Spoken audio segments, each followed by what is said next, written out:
But while it is important to have the right tools, more important is the human dimension. Pilots and maintainers must be trained and ready to defeat the highest-end threats if they are to be sent into combat.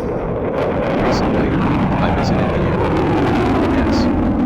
Air Force's elite 1st Fighter Wing, a vanguard unit flying the F-22 Raptor during an operational readiness exercise. Unlike a large force exercise such as Red Flag or the U.S. Air Force Weapons School's mission employment phase, which are focused on developing pilot skills and operational readiness exercise, is designed to test a unit's ability to deploy. It's essentially a dress rehearsal for going to war. With Russia and China deploying advanced new fighters and surface-to-air missiles, the task of gaining and maintaining air superiority over an increasingly more lethal battle space falls to a small and elite group of U.S. Air Force pilots flying the mighty Lockheed Martin F-22 Raptor. Conceived during the waning years of the Cold War, the stealthy, high-flying, supersonically cruising Raptor was designed to defeat the most fearsome weapons the Soviet Union, the United States and NATO during the Third World War in Europe. However, with the end of the Cold War and subsequent 1991 collapse of the Soviet Union, the F-22 was left without a mission, or so it was thought. Indeed, the second Bush and Obama administrations cancelled the F-22 program in 2008 after only 195 aircraft 187 production planes were ordered, because they made the assumption that high-end state-on-state conflicts were a relic of the past. However, as it is becoming increasingly apparent, they were wrong. Earlier this year, Defense Secretary Ashton Carter spoke about a return to great power competition. We will be prepared for a high-end enemy. That's what we call full spectrum. In our budget, our plans, our capabilities and our actions, we must demonstrate to potential foes that if they start a war, we have the capability to win. Because the force that can deter conflict must show that it can dominate a conflict, Carter said, speaking at the Washington Economic Club in February. In this context, Russia and China are our most stressing competitors. They have developed and are continuing to advance military systems that seek to threaten our advantages in specific areas. And in some case, they are developing weapons and ways of wars that seek to achieve their objectives rapidly, before they hope we can respond. Training matters. But while it is important to have the right tools, more important is the human dimension. Pilots and maintainers must be trained and ready to defeat the highest-end threats if they are to be sent into combat. Recently, I visited the U.S. Air Force's elite 1st Fighter Wing, a vanguard unit flying the F-22 Raptor during an operational readiness exercise. Unlike a large force exercise such as Red Flag or the U.S.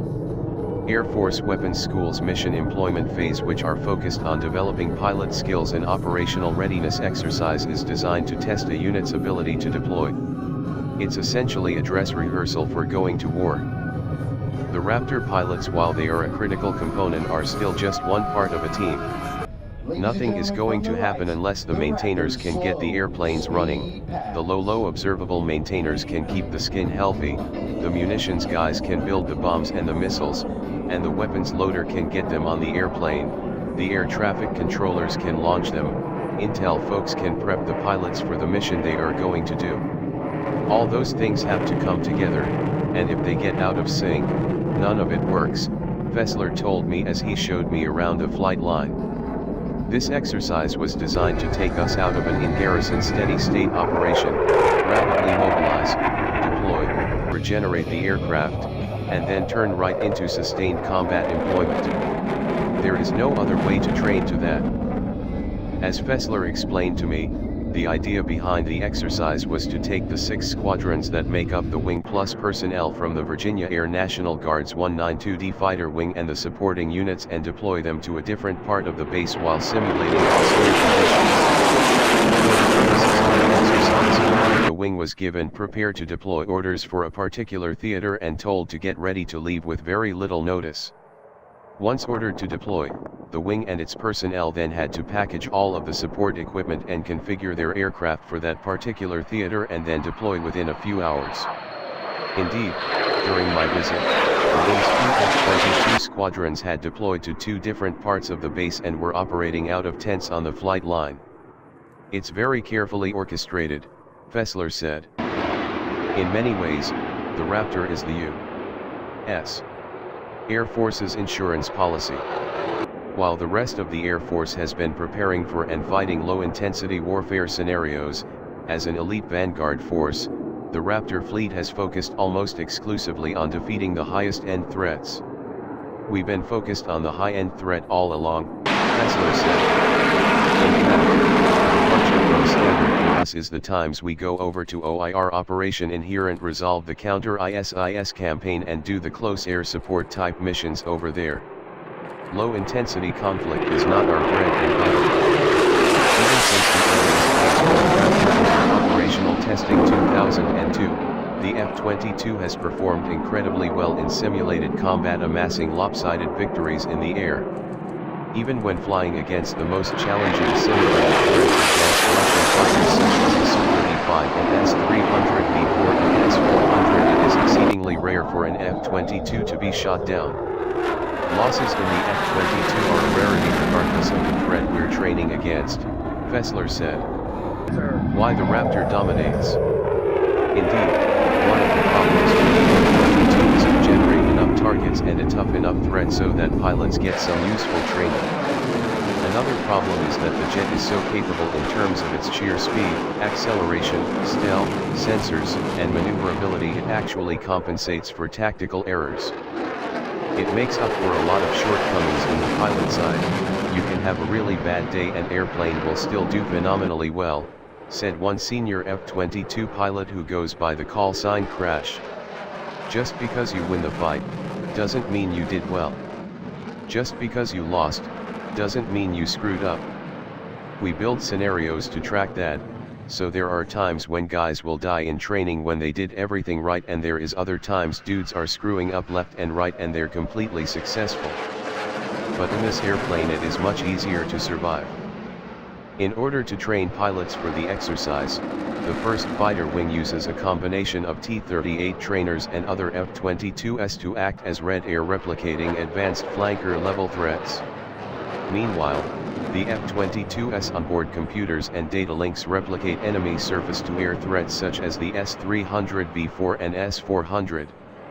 During one sortie, the Raptor flew against a combination of advanced flankers and a very robust surface threat. A young first fighter wing F-22 weapon officer by the call sign of Bullet told me.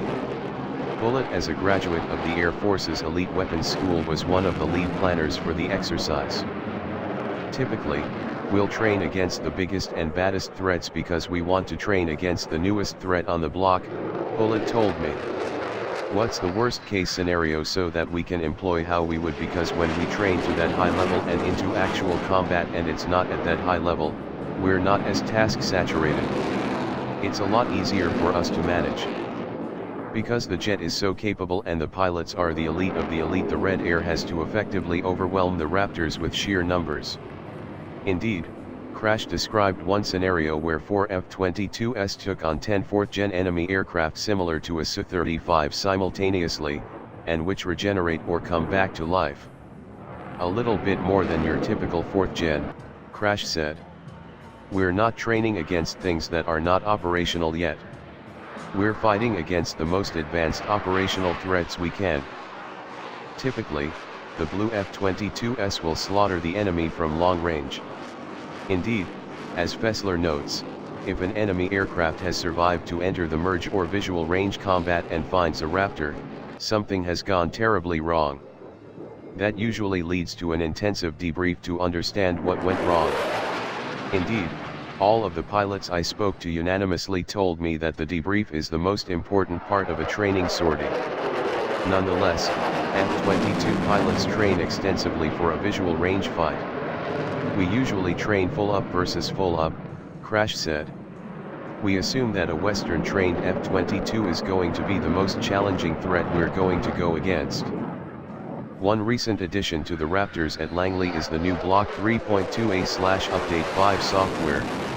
At long last, The new upgrade adds the Raytheon AIM-9X Sidewinder high off-bore sight missile, something long coveted by the F-22 community.